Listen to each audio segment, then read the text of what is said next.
പുസ്തകത്തിനുള്ളിൽ നിന്നൊക്കെ ലാൽ സാറിന്റെ black and white photo ഒക്കെ ഇറങ്ങി താഴേക്ക് വീണിട്ടൊക്കെ ഉണ്ട്. ലാലേട്ടാന്നല്ല വിളിക്കുക. അപ്പൊ ഞാൻ പറഞ്ഞു ഞാൻ ഉള്ളിൽ അതാ വിളിക്കണേ, കുറച്ച് പുറത്തേക്ക് വരുമ്പോ ലാൽ സാറിന് വരാറുള്ളൂ. നമ്മൾ ആൾക്കാർ വെച്ചിരിക്കുന്ന ബോർഡിലെല്ലാം മോനെടുത്ത ഫോട്ടോ ആണ് കേട്ടോ എന്ന് പറഞ്ഞു. ഞാൻ ശരിക്കും ഫോട്ടോഗ്രാഫി അങ്ങനെ ശാസ്ത്രീയമായിട്ട് പഠിച്ച ഒരാളൊന്നല്ല. ഞാൻ ബേസിക്കലി ഒരു ആർട്ടിസ്റ്റ് ആണ്. പെയിന്റിംഗ് ഒക്കെ എനിക്ക് അറിയാം. ഈ ലോകത്ത് അദ്ദേഹമാണ് മോഹൻലാൽ എന്ന് അറിയാത്തത് ലാൽ സാർ മാത്രമേ ഉള്ളൂ. അങ്ങനെ പെരുമാറ്റം. ഞാൻ അതൊക്കെ ചിന്തിക്കുന്നത് ലാൽ സാറിന്റെ കൂടെ നിൽക്കുമ്പോഴാണ്. ഷൂട്ടിംഗ് സ്ഥലത്തോ അല്ലെങ്കിൽ നമ്മൾ ഫോട്ടോ ഷൂട്ട് ചെയ്യുന്ന സ്ഥലത്തോ കൂടെ നിൽക്കുമ്പോൾ ചുറ്റും ആൾക്കാർ കൗതുകത്തോടെ നോക്കി നിൽക്കുമ്പോൾ അവിടെ ഒരു അന്വേഷണം ഞാൻ കാണാറുണ്ട്. മനസ്സിലായില്ലേ? ഇൻഡസ്ട്രിയിൽ ഞാൻ മോഹൻലാലിന്റെ കൂടെ നിൽക്കുന്നു എന്നുള്ളതിൽ അത്ഭുതപ്പെടേണ്ട ആൾക്കാരല്ലല്ലോ അവര്. ഞാൻ സാറിനെ കുറിച്ച് സംസാരിക്കുമ്പോൾ എനിക്ക് ഭയങ്കര നാവാണ്. അതെല്ലാരും പറഞ്ഞു. അങ്ങനെ കഥ പറഞ്ഞുകൊണ്ടിരിക്കും.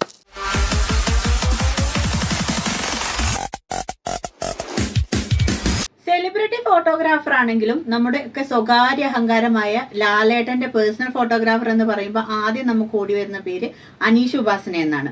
ഇന്ന് നമ്മളോടൊപ്പം ഉള്ളത് സെലിബ്രിറ്റി ഫോട്ടോഗ്രാഫറും ആർട്ട് ഡയറക്ടറും സംവിധായകനും ഒക്കെയായ അനീഷ് ഉപാസനയാണ്. നമുക്ക് സ്വാഗതം ചെയ്യാം. നമസ്കാരം ചേട്ടാ. നമ്മൾക്ക് പിന്നെ സിനിമയിൽ പ്രവർത്തിക്കുന്ന ഏതൊരാൾക്കും പറയുന്ന ഒരു കാര്യമാണ് മോഹൻലാലിന്റെ കൂടെ വർക്ക് ചെയ്യാൻ പറ്റുക, അല്ലെങ്കിൽ മോഹൻലാലിനെ ഒന്ന് കാണാൻ പറ്റുക എന്നൊക്കെ ഒരു വലിയ ഡ്രീമായിട്ട് കൊണ്ടുനടക്കുന്നതാണ്.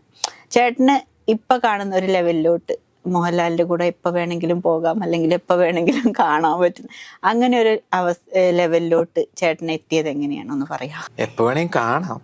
ഇവിടെ ഉണ്ടെങ്കിൽ എവിടെയും പോവാനൊന്നും പറ്റില്ല. സാറ് ലോകം മുഴുവൻ സഞ്ചരിക്കുന്ന ഒരാളാണ്. പക്ഷെ പൊതുവേ അനീഷ് ഉപാസന എന്ന് പറയുമ്പോൾ മോഹൻലാലിന്റെ കൂടെ എപ്പോഴും ഉണ്ടാവുന്ന ഒരാളെന്നാണല്ലോ പൊതുവെ പറയുന്നത്. കൊച്ചിയിലുണ്ടെങ്കിൽ എനിക്കൊന്ന് കാണണമെന്ന് ആഗ്രഹം ഉണ്ടെങ്കിൽ നമുക്ക് പോയി കാണാം. സാധാരണക്കാർക്ക് ആർക്കും അത് നടക്കില്ലല്ലോ. അങ്ങനെ ഒരു തടസ്സമൊന്നുമില്ല എനിക്ക്. പിന്നെ ഞാൻ ഇങ്ങോട്ട് എത്തി എന്ന് പറയുന്നത്, ഞാൻ ഭയങ്കര ലാൽ സാർ ഫാനാണ്. പണ്ട് മുതലേ സ്കൂളിലൊക്കെ പിടിച്ചു വെച്ചിട്ടുണ്ട്. മറ്റേ പുസ്തകത്തിനുള്ളിൽ നിന്നൊക്കെ ലാൽ സാറിന്റെ ബ്ലാക്ക് ആൻഡ് വൈറ്റ് ഫോട്ടോ ഒക്കെ ഇറങ്ങി താഴേക്ക് വീണിട്ടൊക്കെ ഉണ്ട്. അപ്പൊ അവിടുന്ന് ഇങ്ങനെ ലാൽ സാറിനെ എനിക്ക് അത്ര ഇഷ്ടമായി. അതെങ്ങനെ കാണാം എനിക്ക് ഒരു ഐഡിയ ഇല്ല. വയനാട്ടിലാണ് വീട്. അപ്പം അവിടെയും 1-2 തിയേറ്റേഴ്സ് മാത്രമുള്ള ഒരു സ്ഥലമാണ്. ഷൂട്ടിംഗ് ഒട്ടും വരാത്തൊരു സ്ഥലമാണ്. അങ്ങനെയാണ് ഞാൻ ഈ ദേവദൂതൻ എന്ന് പറഞ്ഞിട്ട് സിനിമയുടെ ഷൂട്ടിംഗ് ഊട്ടിയിൽ വരുന്നത്. അപ്പോൾ എൻ്റെ വീടിൻ്റെ അടുത്ത് ഒരു 10-9 കിലോമീറ്റർ ആണ് ഊട്ടി. ഊട്ടിയിൽ എപ്പോഴും ഷൂട്ടിംഗ് വരും.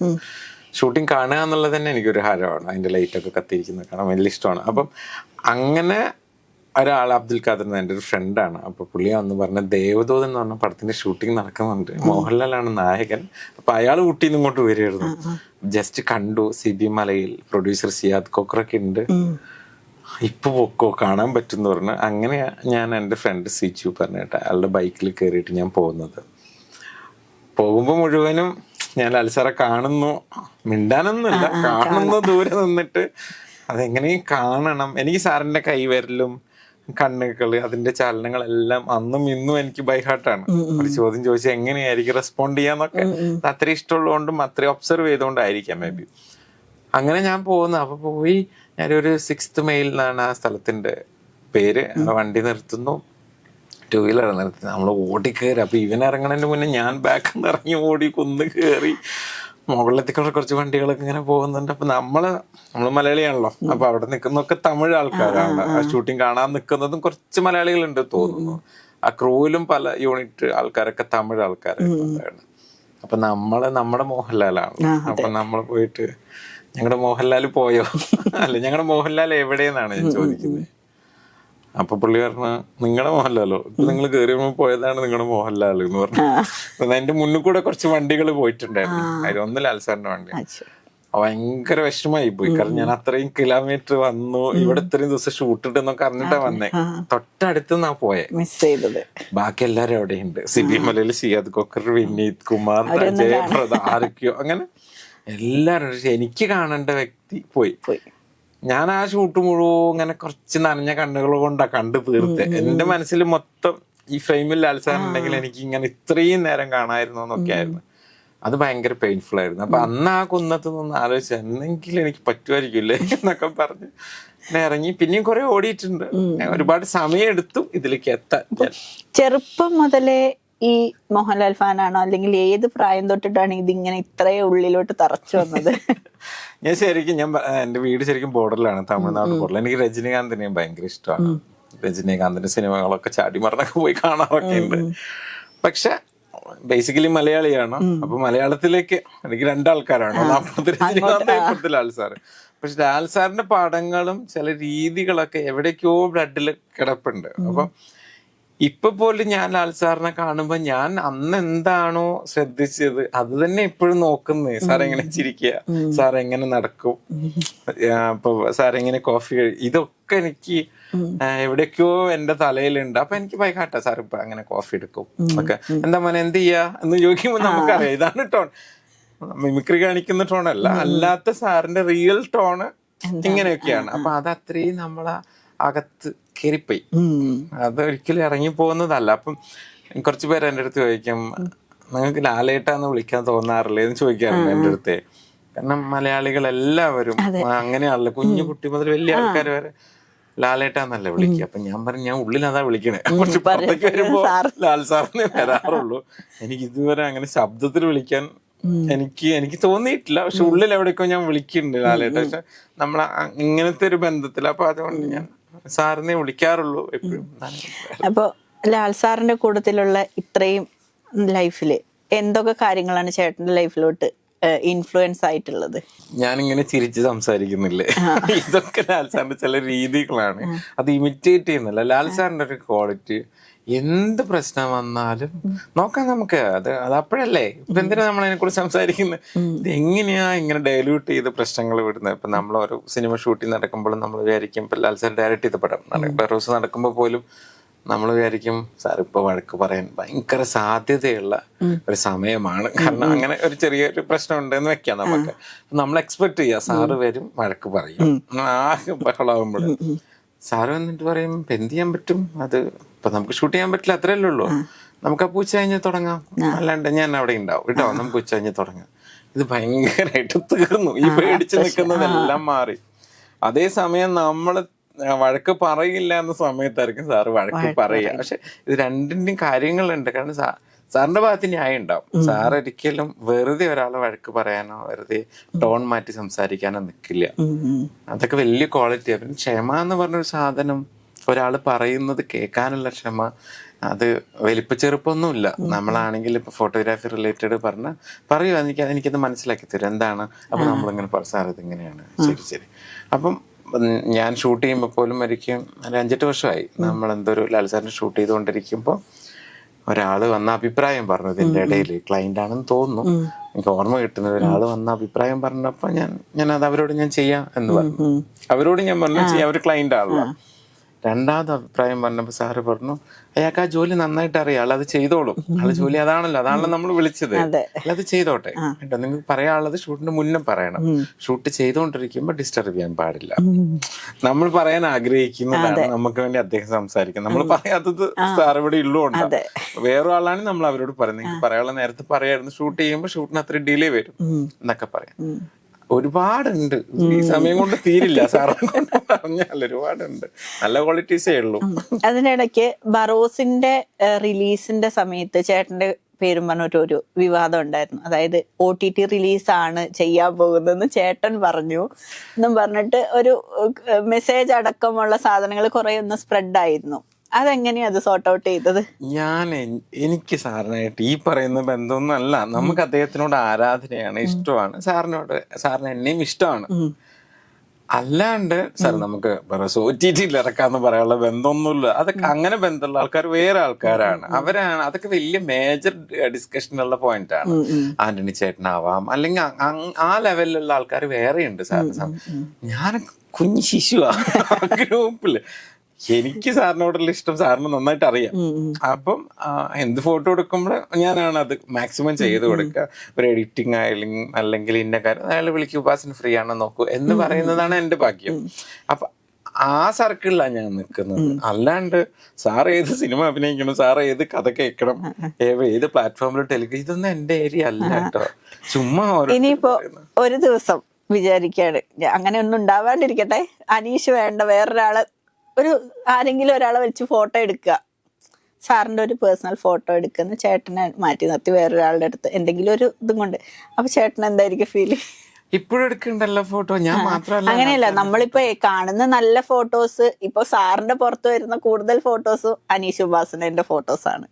അപ്പൊ അങ്ങനെയല്ലാണ്ട് അല്ല, വേറെ ആൾക്കാർ ഫോട്ടോ എടുക്കും, നല്ല നല്ല ഫോട്ടോഗ്രാഫേഴ്സ് ഉണ്ട്, നന്നായിട്ട് എടുക്കുന്നവരുണ്ട്. ഞാൻ ഗംഭീരന്നൊന്നും ഞാൻ അവകാശപ്പെട്ടില്ല. എന്റെ ഇഷ്ടം ഫോട്ടോയിൽ റിഫ്ലക്ട് ചെയ്യാറുണ്ട്, അതെല്ലാരും പറയുന്നത്. കാരണം എനിക്ക് സാറിന് ഇങ്ങനെ കാണാൻ ഇഷ്ടം, ആ രീതിയിൽ ഞാൻ അത് ഷൂട്ട് ചെയ്യാറുണ്ട്. സാറിന്റെ മാക്സിമം സാറ് കോൺട്രിബ്യൂട്ട് ചെയ്യാറുണ്ട്.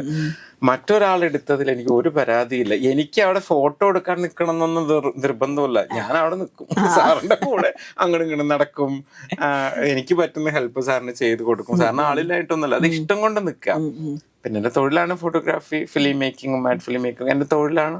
അത് കിട്ടുമ്പോൾ അത് ചെയ്യുന്നു.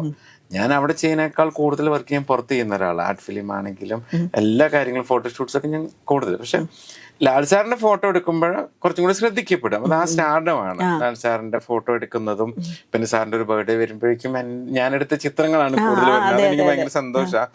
സാർ ഒരിക്കൽ എൻ്റെ അടുത്ത് പറഞ്ഞു, നമ്മൾ ആൾക്കാർ വെച്ചിരിക്കുന്ന ബോർഡിലെല്ലാം മോനെടുത്ത ഫോട്ടോ ആണ് കേട്ടോ എന്ന് പറഞ്ഞു. സാറ് ഇവിടുന്ന് ട്രിവാൻഡ്രം വരെ പോകുമ്പോഴേക്കും നമ്മളെടുത്ത ഫോട്ടോ, സാറിന് എന്റെ ഫോട്ടോസ് അറിയാൻ പറ്റും പരിധി വരെ. അപ്പൊ അതൊക്കെയാണ് എന്റെ സന്തോഷം. അല്ലാണ്ട് എന്നെ പറഞ്ഞു വിട്ട ഞാൻ മാറി നിൽക്കും, പക്ഷെ ഞാൻ ക്രൗഡിൽ നിന്നിട്ട് വീണ്ടും ഞാൻ ഷൂട്ടിങ് കാണും സാറിന്റെ. എന്നെ എനിക്ക് എന്റെ അറിവിൽ ഒരു 10-12 വർഷം കഴിഞ്ഞു ഇപ്പൊ ഞാനിങ്ങനെ അതിൽ കൂടി ഇതിൽ കൂടെ ഒക്കെ നടക്കാനും ഫോട്ടോ എടുക്കാനൊക്കെ തുടങ്ങിയിട്ട്. ഞാൻ അവർക്കൊരു ഉപദ്രവമല്ല. ഞാൻ ഒരാൾക്ക് ഉപദ്രവമല്ലെങ്കിൽ അവരെന്നെ പറഞ്ഞു വിടേണ്ട ആവശ്യമില്ലല്ലോ. അതുകൊണ്ട് ഞാൻ നിൽക്കുന്നു അത്രേ ഉള്ളൂ. അല്ലാണ്ട് ഞാൻ സാറിനോട്, സാർ നമുക്ക് നാളെ ഒരു സിനിമന്റെ കഥ കേട്ടാലോ, അല്ലെങ്കിൽ സാർ ഞാൻ അങ്ങനെ ഒന്നുമില്ല. എന്നെ വിളിച്ചാൽ ഞാൻ ആ കാര്യങ്ങൾ. ഇപ്പൊ കുറെ ആളുകൾ ചേട്ടന്റെ അടുത്ത് കൂട്ടുകൂടുന്നത് അല്ലെങ്കിൽ ഇങ്ങനെ ഫ്രണ്ട്ഷിപ്പ് വേണമെന്ന് പറഞ്ഞു വരുന്നത് ഒരു പരിധി വരെ മോഹൻലാലിന്റെ ഫോട്ടോ എടുക്കുന്നത് കൊണ്ടോ അങ്ങനെയാന്ന് ചേട്ടന് എപ്പോഴെങ്കിലും തോന്നിയിട്ടുണ്ടോ? അങ്ങനെ, അതായത് മോഹൻലാലിലോട്ട് എത്താനുള്ള ഒരു വഴി അനീഷ് അങ്ങനെ ഞാൻ അങ്ങനെ എത്തിക്കുന്ന ആളല്ല. ഞാൻ നേരത്തെ പറഞ്ഞില്ലേ. അപ്പൊ ഒരാളെ എൻ്റെ അടുത്ത് നമ്മളോട് ചോദിക്കും, ലാലേട്ടന് സുഖാണോ എന്ന് ചോദിക്കുമ്പോൾ നമ്മൾ പറയും സുഖാണ്, നന്നായിട്ടിരിക്കുന്നു, എവിടെയുണ്ട്? പിന്നെ സ്ഥലത്തുണ്ട്. ഞാൻ അതൊക്കെ പറയും, എവിടെയുണ്ട് ചേട്ടാ, കാണാൻ പറ്റുമോ? അപ്പൊ ഞാൻ പറഞ്ഞോട് ഷൂട്ടിംഗ് നടക്കുകയാണ്, അവിടെ നമുക്ക് നോക്കാം. എനിക്ക് ഉറപ്പൊന്നും പറയും, കാരണം അതൊന്നും എന്റെ ജോലിയുടെ ഭാഗമല്ല. ഒരാളെ ലാൽ സാറെ കാണിക്കുക എന്നുള്ളത് ജോലിയുടെ ഭാഗമല്ല. പിന്നെ ചില നല്ല മെറ്റീരിയൽസ് ഒക്കെ ഉണ്ടാക്കുമ്പോൾ അത് അത്രയും ക്വാളിറ്റി ഉള്ളതാണ് ഞാൻ സാറിന് വാട്സപ്പ് ചെയ്ത് കൊടുക്കും. അപ്പൊ സാറിന് അത് ഇഷ്ടമായാൽ സാറ് വിളിക്കും, ധാരാ ചെയ്തത് അവരോട് ഞാൻ സംസാരിക്കാം. ആ സാറ് പറയുമ്പോൾ ഞാൻ അവരെ കണക്ട് ചെയ്ത് കൊടുക്കും. ചിലതിന് സാറിന് റെസ്പോണ്ട് ചെയ്യാത്ത എന്താ ഒന്നുകിൽ തിരക്കായിരിക്കാം, അല്ലെങ്കിൽ സാറിന് അതുപോലത്തെ മറ്റെന്തെങ്കിലും കിട്ടിയിരിക്കാം. അതുകൊണ്ട് അപ്പൊ ഞാൻ തന്നെ ഒന്ന് ഫിൽറ്റർ ചെയ്തിട്ട് അങ്ങോട്ട് അയച്ചു കൊടുക്കും. എന്റെ നമ്പർ ഉണ്ട്, വാട്സപ്പ് നമ്പർ ഉണ്ട് വെച്ചിട്ട് ഞാൻ എപ്പോഴും ഗുഡ് മോർണിംഗ് അയക്കുന്ന ആളോ അങ്ങനെയൊന്നും അല്ല. ആവശ്യത്തിന് കുറെ ഒരു പരിധി വരെ ആൾക്കാർ ഇങ്ങനെ അനീഷിന്റെ അടുത്ത് മുട്ടിയാൽ ചിലപ്പോ നടക്കും എന്നുള്ള ഒരു ഇതില്. ഞാനൊരു ബ്രിഡ്ജൊന്നും അല്ല മോഹൻലാലിലേക്കുള്ളത്. ഞാൻ എന്റെ തൊഴിൽ ചെയ്യുന്നു, സാറിന്റെ കൂടെ അവരെക്കാൾ ആഗ്രഹത്തിൽ ഇപ്പോഴും കൂടെ നിൽക്കുന്ന ഒരാളാണ്. ഇവരൊരു പക്ഷെ വന്നു കണ്ടു സംസാരിച്ച് പോയാൽ ചിലപ്പോ അവരുടെ ആഗ്രഹം കഴിയും.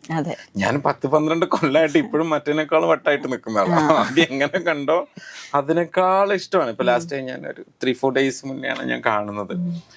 അപ്പൊ ഞാൻ ഒരു ബാഗ് ഉണ്ട് എന്റെ കയ്യില്, ഒരു അപ്പൊ ലാപ്ടോപ്പ് ബാഗ് എന്റെ കയ്യിലുണ്ട്. സാർ ഷൂട്ട് കഴിഞ്ഞിട്ട് പടം സത്യന്റെ പടമാണ്, സത്യന്റെ ഡയറക്ടറിന്റെ പടം കഴിഞ്ഞിങ്ങനെ ഞാൻ ആ ഇരുട്ടിലാണ് നിൽക്കുന്നത്.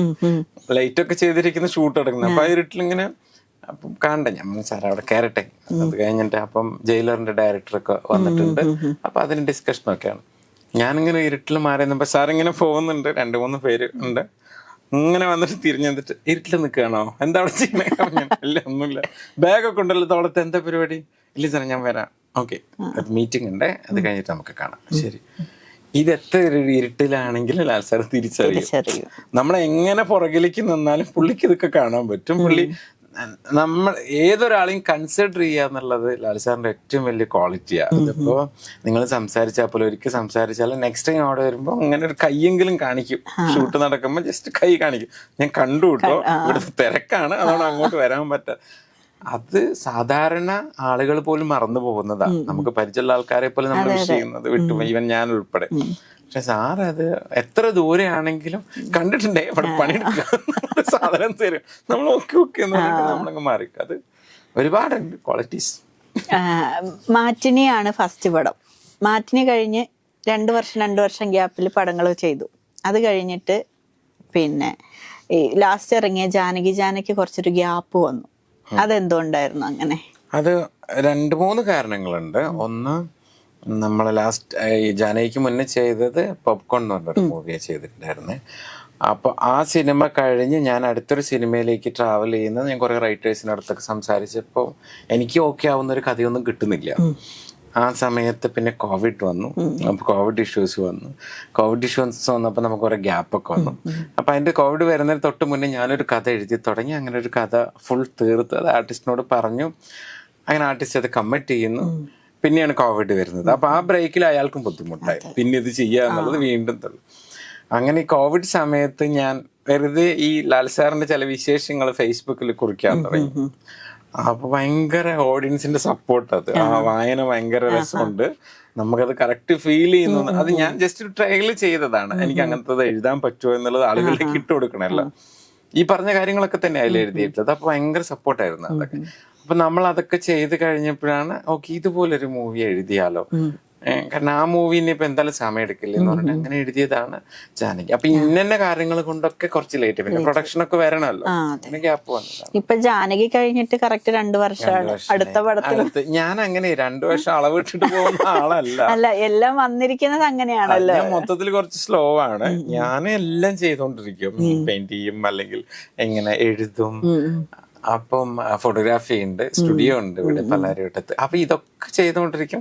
സിനിമയുടെ ഒരു കഥ വന്ന് അത് ലോക്കായി കഴിഞ്ഞാൽ അതിൽ കയറി എഴുതും. ഇപ്പൊ ഒന്ന് എഴുതി ഓൾമോസ്റ്റ് ആയിട്ടുണ്ട്. ഈ വർഷം തന്നെ ചെയ്യണമെന്ന് വിചാരിക്കുന്നു. പിന്നെ കഥ എഴുതിയ സിനിമ ആവില്ല, പ്രൊഡക്ഷൻ വരണം. അപ്പൊ ഇപ്പത്തെ സിനിമയുടെ ചില സാധ്യതകളൊക്കെ ചില പ്രശ്നങ്ങളുണ്ട്. ഒരു ടൈപ്പ് ഓഫ് സിനിമകൾക്കൊക്കെ പ്രൊഡക്ഷൻ കിട്ടുക എന്നുള്ളത് ചില ബിസിനസിന്റെ സാധ്യതകളൊക്കെ ചില പ്രശ്നമായതുകൊണ്ട് ഒരു ചെറിയ ഡിലേ ഉണ്ട്. അപ്പൊ അതെല്ലാം ആവുമ്പോ അത് ചെയ്യും. ഫസ്റ്റ് മോഹൻലാലിനെ ഡയറക്റ്റ് കാണുന്നത് കിളിച്ചുണ്ടൻ മാമ്പഴത്തിലാണെന്ന് പറഞ്ഞു. ആ ഒരു എക്സ്പീരിയൻസ് ഒന്നുകൂടി പറയാം. അത് പൈങ്കുളം എന്ന് പറഞ്ഞ സ്ഥലമാണ്, ഒറ്റപ്പാലം വടക്കാഞ്ചേരി ആ ഭാഗത്ത് എവിടെയാണ്. അപ്പോൾ ശരിക്കും അത് ഞാൻ ഷൂട്ട് ചെയ്യേണ്ട സ്ഥലമല്ല. അത് വേറൊരു ഫോട്ടോഗ്രാഫർ ഷൂട്ട് ചെയ്യേണ്ട. എൻ്റെ ഏരിയ എന്ന് പറഞ്ഞാൽ ഞാൻ സിനിമാ മംഗളത്തിൽ വർക്ക് ചെയ്യുന്ന സമയം എൻ്റെ ഏരിയ എന്ന് പറഞ്ഞാൽ ഊട്ടി നീലഗിരി സൈഡിൽ വരുന്ന ഷൂട്ടിംഗ് കവർ ചെയ്യാം. ഞാൻ എത്ര പോയാലും അവിടെ തമിഴ് പടം അല്ലാണ്ട് മലയാള പടം ആ സമയത്ത് വരുന്നില്ല. ഭഗവതി അങ്ങനെ വിജയന്റെ അതൊക്കെ ഞാൻ കവർ ചെയ്ത് പോകുന്നു. എൻ്റെ ഇഷ്ടം ലാൽ സാറെ കാണാന്നുള്ളതല്ല. അപ്പൊ ഇത് വരുന്നുമില്ല. ആ സമയത്തൊന്നും ലാൽ സാർ അവിടെ ഊട്ടിയിലില്ല ഷൂട്ട് ചെയ്യാൻ. അപ്പൊ ഞാൻ എന്താക്കി, ഇങ്ങനെ ഇത് അറിഞ്ഞപ്പോ ഞാൻ എന്താക്കി, ഒന്നും നോക്കിയില്ല, പ്രോട്ടോകോളൊക്കെ തെറ്റിച്ച് നേരെ ഇങ്ങോട്ട് വന്നു. ഇവിടെയാണ് ഞാൻ സാറിനെ കാണുന്നത്. സാർ ഫൈറ്റ് ചെയ്യുന്നത് സാർ ഒരു ഗ്രേ ഷർട്ടാണ്, ബാക്കി എല്ലാം വൈറ്റ് ഡ്രസ്സൊക്കെ ഇട്ടിട്ട് ഫൈറ്റ് സീക്വൻസ് പൈങ്കുളത്ത് ഈ പുഴയുടെ തീരത്ത്, ഭാരതപ്പുഴയുടെ തീരത്താണ് ഷൂട്ട് ചെയ്യുന്നത്. അപ്പൊ ഞാൻ കാണുന്നത് ശരിക്കും പറഞ്ഞാൽ സാറിങ്ങനെ മറഞ്ഞിട്ട് ഇങ്ങനെ എഴുന്നേക്കുന്ന കാണുന്നത്, മണലൊക്കെ ആയിട്ട്.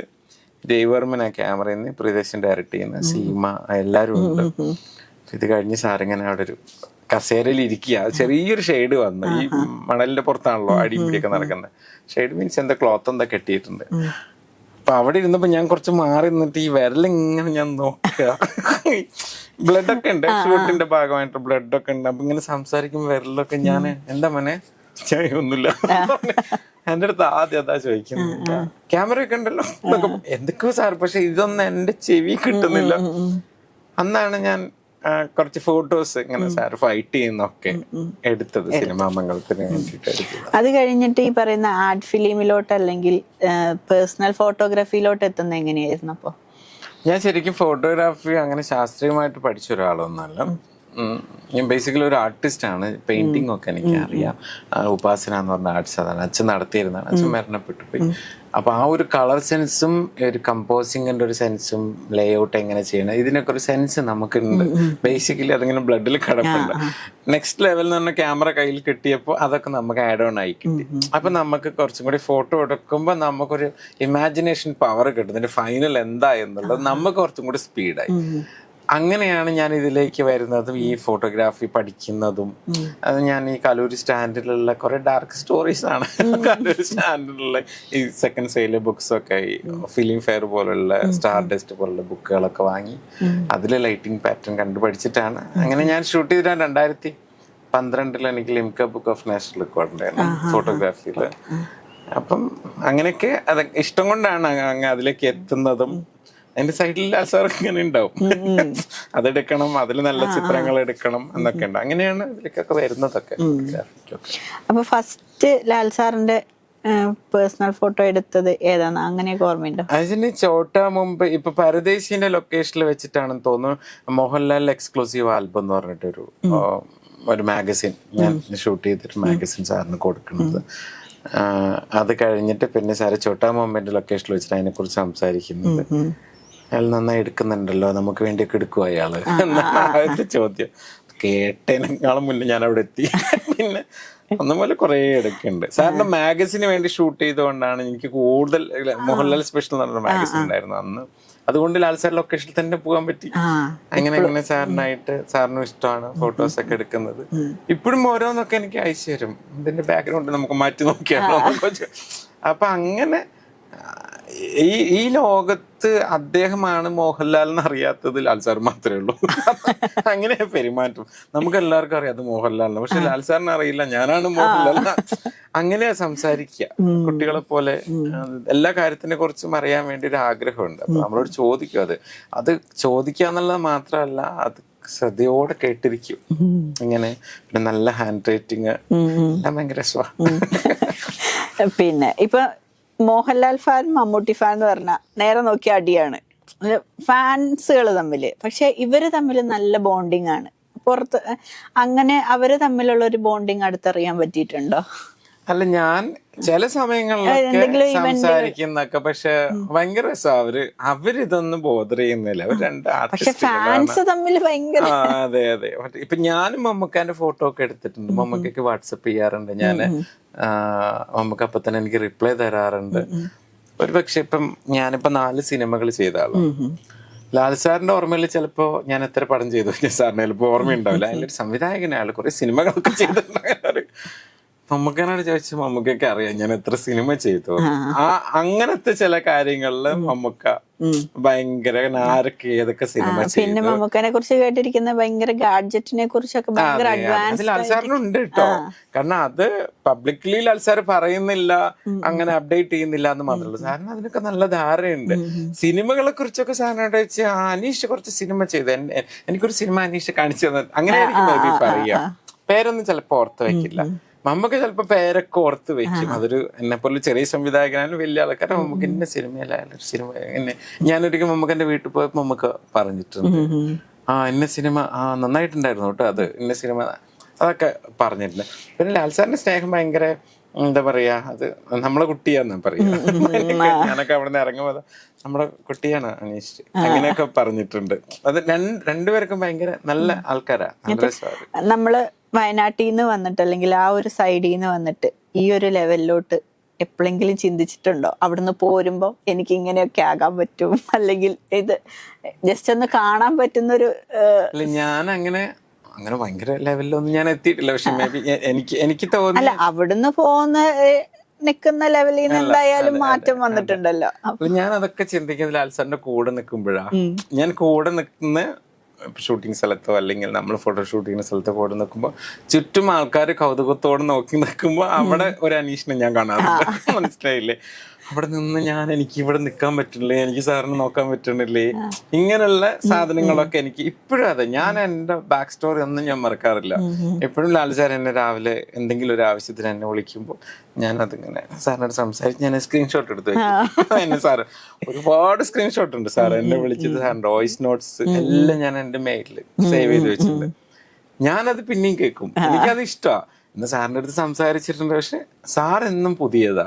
സാറിന്റെ പെരുമാറ്റ രീതിയും എല്ലാം ഇഷ്ടം. അപ്പൊ അത് ഇപ്പൊ സാറിന്റെ കൂടെ ഉള്ളവരൊക്കെ പറയാം, അനീഷിന് ഇത് ഭയങ്കരമായിട്ട് ലാൽ സാറിന്റെ ഷെയ്ഡ് കിട്ടിയിട്ടുണ്ടെന്ന് പറയും. ഞാൻ മനഃപൂർവ്വമായിട്ടൊന്നും ചെയ്യണല്ല, പക്ഷെ ഞാൻ സാറിന്റെ അടുത്ത് എത്തുന്നതിന്റെ മുന്നേ എനിക്ക് ഇങ്ങനെയൊക്കെയാണ് ഞാൻ സംസാരിക്കുക. ഞാൻ അങ്ങനെ ചിരിച്ചുകൊണ്ടാണ് എപ്പോഴും സംസാരിക്കുക. അത് എനിക്കത് എന്റെ ക്വാളിറ്റി ആയിട്ട് ഞാൻ കണ്ടിട്ടുള്ളൂ. ആരുടെ അടുത്ത് മുഖം കറുത്ത് സംസാരിക്കാൻ എനിക്ക് അറിയില്ല. സാറിന്റെ അടുത്ത് എത്തിയപ്പോ ചിലപ്പോ അത് കൂടി കാണുന്ന. അതുപോലെ ഇപ്പോ ഈ സാറിന്റെ കൂടെ നിൽക്കുന്നത് കൊണ്ട് ചേട്ടന് സിനിമയിലോട്ടുള്ള വഴികൾ എളുപ്പമായിട്ടുണ്ടെന്ന് തോന്നുന്നുണ്ട്. വെച്ചാൽ ഒരാളെ പോയി അപ്രോച്ച് ചെയ്യുമ്പോൾ, ഒരു നടിയോ അല്ലെങ്കിൽ നടനെയോ പുതിയ സിനിമയിലോട്ട് കാസ്റ്റ് ചെയ്യുമ്പോൾ ഈ മോഹൻലാലിന്റെ കൂടെയുള്ള ഒരാള് എന്നുള്ളൊരു ലേബല് ചേട്ടന് എപ്പോഴെങ്കിലും പോസിറ്റീവായിട്ട് ഫീൽ ചെയ്തിട്ടുണ്ടോ? അങ്ങനെയല്ല, ഞാനിപ്പോ ഒരു സാറിന്റെ കൂടെ ഒരു 10-12 വർഷമായിട്ടുള്ളൂ. പക്ഷെ ഞാൻ മൊത്തം ഈ ഫീൽഡിൽ എത്തിയിട്ടൊരു 20 വർഷമായി. അപ്പൊ ശരിക്കും പറഞ്ഞാൽ എന്നെ സാധാരണ ആൾക്കാർക്കൊക്കെ ഇഷ്ടം ഞാൻ മോഹൻലാലിന്റെ ആളാണ്, അങ്ങനെയാണ് സാധാരണ ആൾക്കാർ. ഇൻഡസ്ട്രിയിൽ ഞാൻ ഡയറക്ടറാണ്, ഫോട്ടോഗ്രാഫറാണ്. ഇൻഡസ്ട്രിയിൽ ഞാൻ മോഹൻലാലിന്റെ കൂടെ നിൽക്കുന്നു എന്നുള്ളതിൽ അത്ഭുതപ്പെടേണ്ട ആൾക്കാരല്ലല്ലോ അവരും അതുപോലെ പല ആർട്ടിസ്റ്റുകളുടെയും കൂടെയുള്ള ആൾക്കാരും അവർക്ക് സിനിമ ചെയ്ത ആൾക്കാർക്ക് അവരെ എക്സൈറ്റ് ചെയ്യിപ്പിക്കുന്ന എലമെന്റ്സ് അല്ല ഇത്. അനീഷിന് ഇഷ്ടമുള്ളതുകൊണ്ട് അനീഷിന് സാറ് എന്ന് പറഞ്ഞാൽ അനീഷിന് ഭയങ്കര ജീവന എന്ന് പറയുന്ന ഇൻഡസ്ട്രി മാത്രമേ ഉള്ളൂ.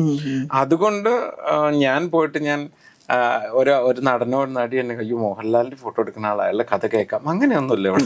അങ്ങനത്തെ പരിപാടികളൊന്നുമില്ല. ഒരു പ്രൊഡ്യൂസറും അങ്ങനെ വരാൻ പാടില്ല. അത് നമ്മൾ തന്നെ കഷ്ടപ്പെട്ട് പ്രൊഡ്യൂസറും നടനെയും നടിയും ഒരു കഥയൊക്കെ കണ്ടെത്താന്ന് മാത്രമേ ഉള്ളൂ. നമ്മള് ഈ പുറത്ത് സാധാരണ ഇപ്പൊ നമ്മള് ലുലുവിൽ പോകുമ്പോഴോ അല്ലെങ്കിൽ അതുപോലുള്ള മാളുകളിലൊക്കെ പോകുമ്പോ തിയേറ്ററിന്റെ അവിടെയൊക്കെ പോകുമ്പോ ആൾക്കാർക്ക് എന്റെ കൂടെ ഫോട്ടോ എടുക്കാൻ ഇഷ്ടം. കാരണം അവർക്ക് പറയും ചേട്ടാ ഈ കൈയൊന്ന് പിടിച്ചോട്ടെ, അപ്പൊ ഈ കൈ കൊണ്ടല്ലേ ആൾസാരത്തോടെ വയ്ക്കും, നമുക്ക് പാവം തോന്നും. ഞാൻ ഫോട്ടോ എടുക്കാൻ നിൽക്കും. പക്ഷെ ആ സ്നേഹം എന്ന് പറഞ്ഞാൽ അത് ലാൽസാറിനുള്ള സ്നേഹമാണ്. എന്നോടുള്ള ആൾക്കാരുണ്ടാവുമായിരിക്കാം, പക്ഷെ അത് ലാൽസാറിന് കൊടുക്കേണ്ട സ്നേഹം എന്നിലൂടെ അവർ അറിയിക്കുന്നു എന്ന് മാത്രമേ ഉള്ളൂ. നമ്മൾ നിന്ന് കൊടുക്കാമെന്ന്. ഞാൻ സാറിന്റെ വിശേഷങ്ങൾ ചോദിക്കുമ്പോൾ എനിക്ക് അറിയുന്ന വിശേഷങ്ങൾ ഞാൻ പറയും, കാരണം അവർക്ക് കണക്ട് ചെയ്യാൻ വേറെ ആരും ഇല്ല.